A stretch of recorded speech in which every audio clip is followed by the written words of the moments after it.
से मिले हैं, क्या परिवार ने बताया, क्या है?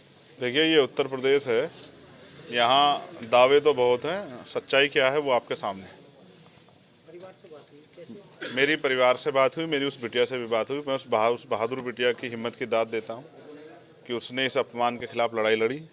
कोई और होता तो शायद कमज़ोर पड़ जाता। 3 दरिंदों के सामने उसने लड़ाई लड़ी, अपने सम्मान की, आत्मसम्मान की लड़ाई लड़ी, खुद को बचाने का प्रयास किया, लेकिन उनकी बाहुबल के आगे वो कमज़ोर पड़ी और उन्होंने उठा के उसको कोल्लू में फेंक दिया।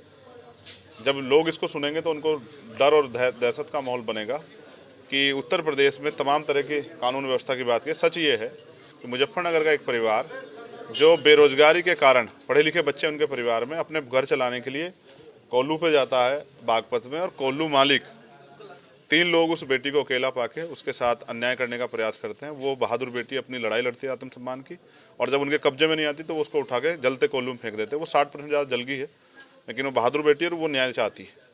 वहाँ की पुलिस ने लापरवाही बरती, वहाँ के अधिकारी घोर भ्रष्टाचार में लिप्त हैं। अदरवाइज बहन बेटी के सम्मान के मामले में ठोस कार्रवाई होनी चाहिए थी। और जो उसका भाई पीड़िता का रिपोर्ट लिखवाने का, उसको वापस आते उसको भी पकड़ के पीटा गया, उसकी जान को भी खतरा है, लेकिन ना पुलिस को कोई दिखाई दे रहा है, ना सरकार को दिखाई दे रहा है। आज मैं उस परिवार से मिलने आया हूँ, उनको ये विश्वास दिलाने की वो अकेले नहीं है। मैं यहाँ के डॉक्टर से बात करूँगा, उन अधिकारियों से बात करूँगा। ये लापरवाही उत्तर प्रदेश में नहीं चलेगी।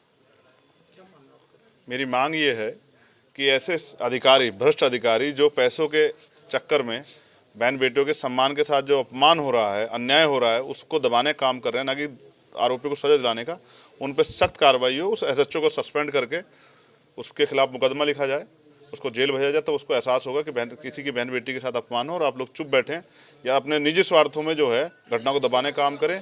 ये सही नहीं।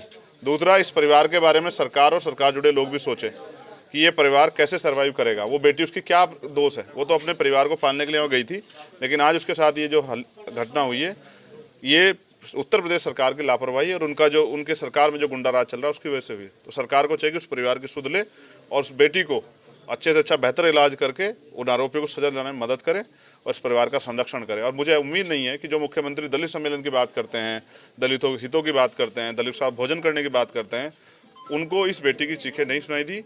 ये मुझे इस बात को लेकर महसूस होता है कि मुख्यमंत्री सिर्फ दलितों की वोट लेने के इस तरह की बातें करते हैं।